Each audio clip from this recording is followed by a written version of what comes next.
How's it going, everybody? Been a while since the last video. I've been a little busy and then away last weekend, but with the TG coming to a close, I thought I at least need to give a little feedback in video form.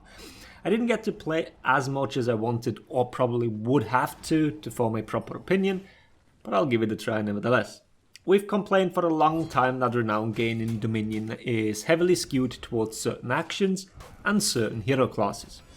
While one of these two things is fine, the other is not. I'll link to the articles with these graphics in the description down below so you can look at them yourself without me talking your ear off. The standardization of Renown gain per class is probably the biggest quality of life change that came with this patch. You're no longer the red-headed stepchild when you're playing an assassin.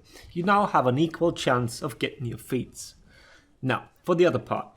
The actions that do give you Renown have been streamlined a little. The list is on the screen.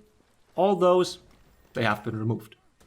All these little extra bonuses here and there, which now means that you do gain Renown a tad bit slower. This is especially true if you knew how to work the previous system. And let's be honest, 99.9% of the player base did not know how to. Every single time I make a tactics or strategy video about Dominion, the views are terrible. Nobody cares about that sort of video. Even among you guys that watch these types of educational videos, strategy ones are among the least viewed. This very much reflects in-game when you watch what people do. It's all monkey see, monkey do. Players see an opponent, they run there and fight. There is no further thought whether that fight would benefit them, whether it is a smart decision to fight on that point, or anything else really. And obviously you are not allowed to point that out, as that is very toxic. The person paid for the game after all, so they are allowed to play however they want.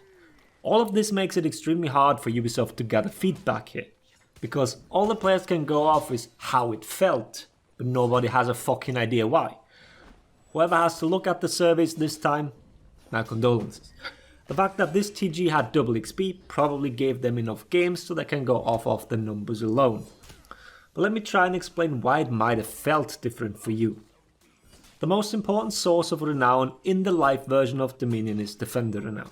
If you know how to play around that one and your opponent doesn't, then this should naturally mean that you gain Renown pretty much twice as fast, or maybe even faster. This very feature also heavily disincentivizes backcapping of points, unless you are in a massive advantage. In the TG version, this is no longer the case. Backcapping actually is the way to go. Blindly. You spawn, you run to an enemy point. The tactical aspect of it has been almost entirely removed, as the risk of backcapping is gone. Previously, the risk was too high, and now there is basically none. Even if all you did was stall point generation for half a minute, your death didn't mean all that much in the grand scheme of things. So, my personal opinion on this.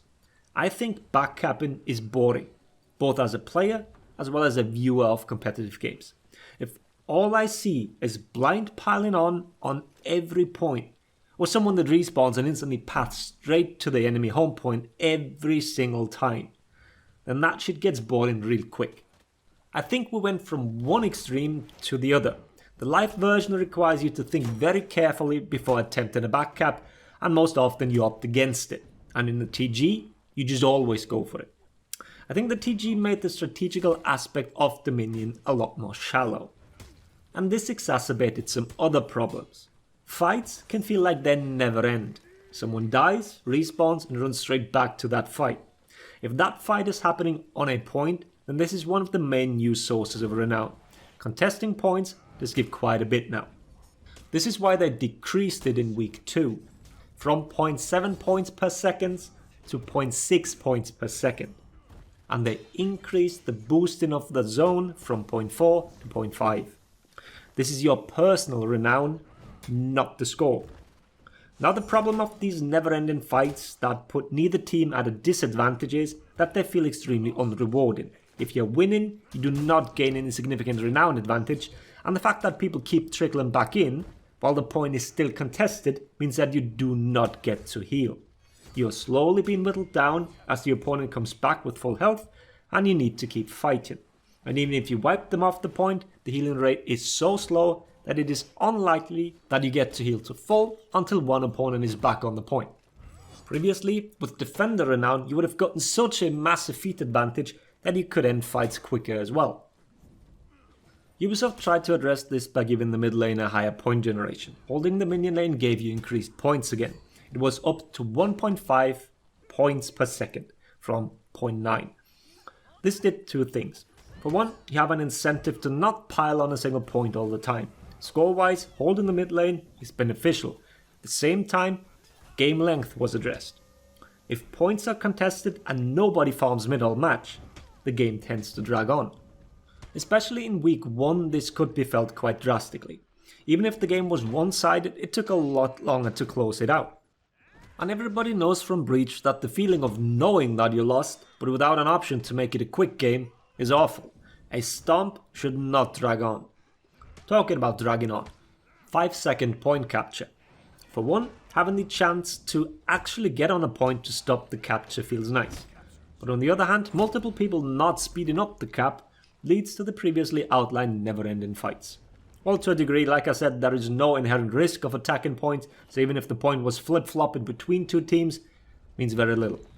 And what it also does is make some starting rotations very powerful and skew the balance on some maps towards either defender or attacker. I'll show some of them on screen. Throwing numbers at your face won't do anyone any good at the moment.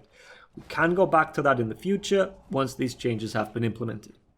With the ability to speed up capturing by sending multiple people to a zone, this allowed for strategical diversity and adaptation at the beginning of a match.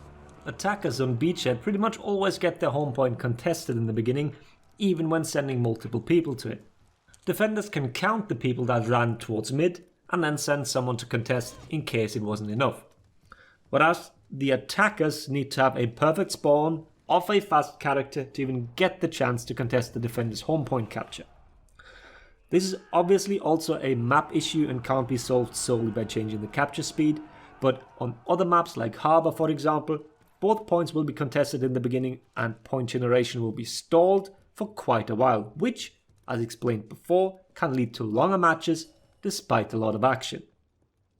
To sum it up, I think two different capture speeds should be tested again. One person with 5 seconds and then a middle ground of maybe 2.5 or 3 seconds with multiple people.